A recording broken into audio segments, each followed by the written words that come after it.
Hola, ¿qué tal? Bueno, vamos a ver. África Marte H. Bueno, nos dice, tampoco hace falta que digas nada, pero llamar nazi a alguien empieza a ser muy indefinido. La reducción ad Hitlerum ya no funciona.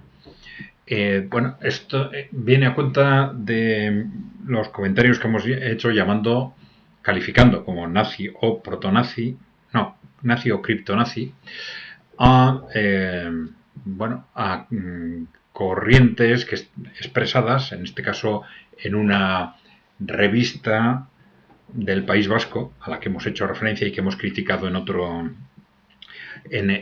vídeo, que utilizaba conceptos estos extremos del posmocapitalismo que hemos calificado como nazis o criptonazis, ¿no? Bueno, vamos a ver. África tiene razón en que este tipo de términos no se deben utilizar de cualquier forma, ¿no? Pero también creo que es importante dejar claro que por nuestra parte que no es una simpleza como la de, digamos, llamar fascista a todo el que no está de acuerdo con nosotros, ¿no? Cada vez que alguien no está de acuerdo, fascista. Bueno, pues vale. No es eso. Es producto el que utilicemos la calificación de nazis o criptonazis para estas corrientes del posmocapitalismo es producto de un análisis, no es una simple improvisación fácil, ¿no? Un análisis que nos lleva a la conclusión de que hay enormes puntos comunes entre eso que llamamos posmocapitalismo, que en parte es esas ideologías woke, ¿no? Dicen algunos, ¿no? Pero el posmocapitalismo nosotros llamamos digamos a las corrientes socioculturales, a la vertiente sociocultural del neoliberalismo, que tiene orígenes anteriores, pero se expanden sobre todo a partir del final de la Guerra Fría.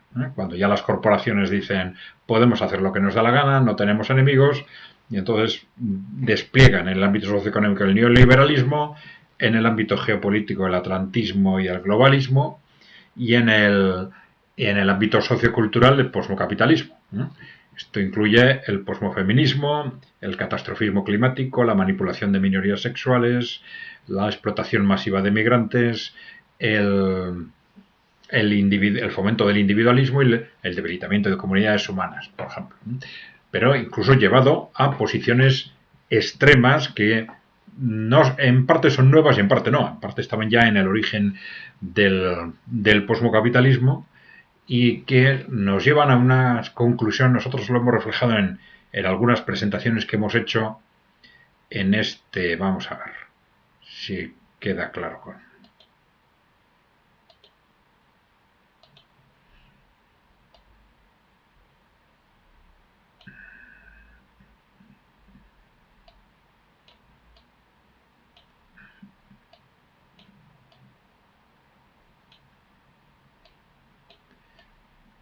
Ah, sí.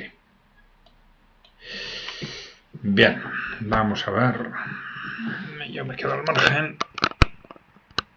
Vamos a ver. Puntos comunes entre el posmocapitalismo y el fascismo nazi, como una de las dos vertientes del fascismo, ¿no? El fascismo nazi, digo que los puntos comunes son llamativos y que nos fueron sorprendiendo a medida que íbamos analizando cuál era el origen de todas estas corrientes socioculturales que están destruyendo Europa y Occidente en general durante los últimos 30-40 años, ¿no?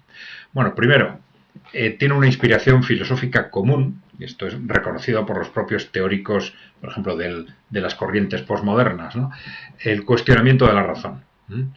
Y para ello se basan en los dos, tanto el nazismo como el posmocapitalismo, en Nietzsche y Heidegger.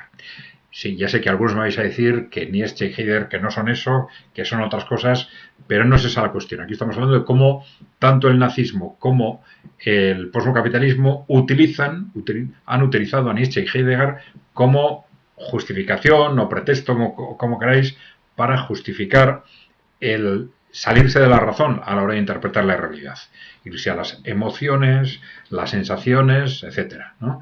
Que es evidentemente lo que les interesa a las grandes corporaciones a efectos de transformar la sociedad. Cuando quieren poner en marcha grandes proyectos de transformación de la sociedad que son irracionales, pero claro, la razón es lo que nos permite analizar objetivamente lo que es interesante para la gente, lo que es bueno para la gente y lo que es malo, ¿no? Entonces necesitan destruir la razón para imponer teorías y conceptos absurdos, pero que a través del cuestionamiento de la razón consiguen o pueden conseguir imponerlos, ¿no?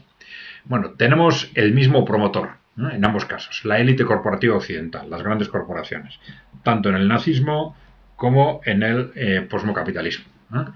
Esto está históricamente perfectamente documentado, ¿no?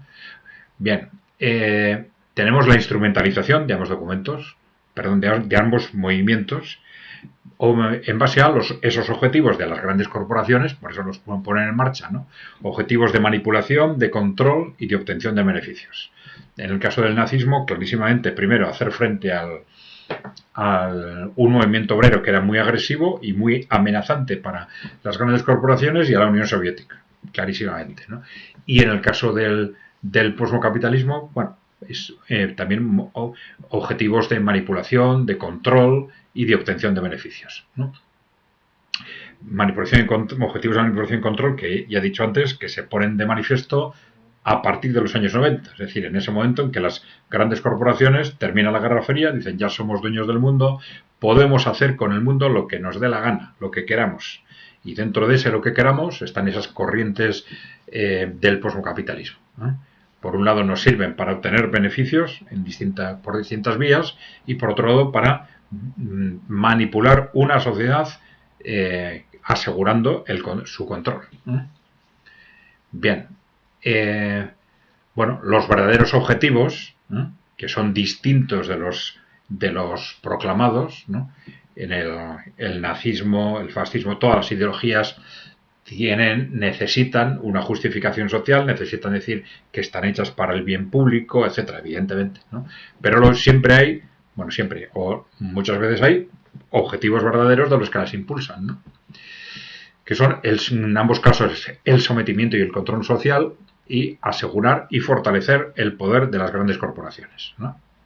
Bueno, y luego tenemos, tenemos una imagen a través de los medios de comunicación tremendamente radical del nazismo desde el punto de vista del racismo, de los campos de concentración, etcétera.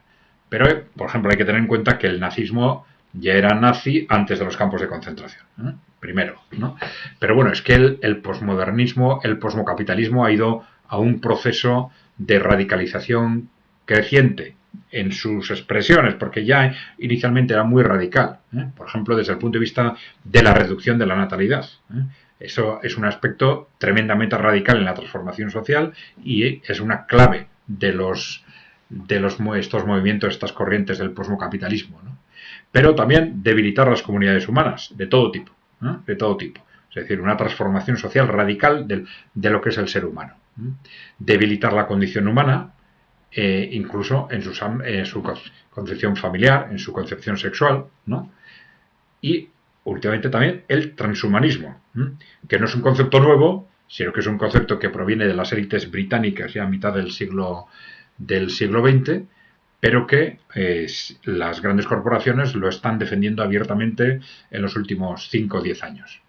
Que es esto que habéis visto reflejado en esa revista del País Vasco que hemos criticado en otro vídeo y que refleja hasta qué punto tenemos una clase política vasca o una clase política vasca que está corrompida hasta la médula. No voy a decir todos, porque en todas partes hay gente buena, gente con buenas intenciones, pero que tenemos en este momento una clase política vasca corrompida hasta la médula. Creo que es algo evidente, y el que tenga alguna duda, que se lea esa revista, por favor. Bien, decíamos el transhumanismo, que ya sabéis qué es. Pues el transhumanismo, en esa revista se hablaba del manifiesto Cyborg, ¿no? Que es esa concepción de que hay que diluir las fronteras entre el ser humano y el animal, y entre el ser humano y la máquina, ¿no? Para hacer unos planteamientos que en la versión de las grandes corporaciones, del Foro Económico Mundial, está siendo nada menos que hay que avanzar a través de la tecnología hacia una transformación del ser humano tal que genere un contexto que se ha calificado como que un mundo en el que las clases sociales ya van a ser especies diferentes, porque unos van a avanzar, se van a convertir, vamos a decir, en superhombres a través y otros no, a través del cambio tecnológico, etcétera, y otros no. Bueno, todo esto es, desde luego, mucho más radical en su manipulación y transformación radical de la sociedad y del ser humano que el nazismo. Mucho más radical. Bueno, creo que se entiende suficientemente, ¿no? Bien, pues si os parece, vamos a dejarlo ahí. Ya sabéis, si no estáis suscritos, darle por favor a la tecla de suscribirse, y ya sabéis que es gratuito, y dejaros preguntas o comentarios. Gracias por seguirnos. Hasta la próxima.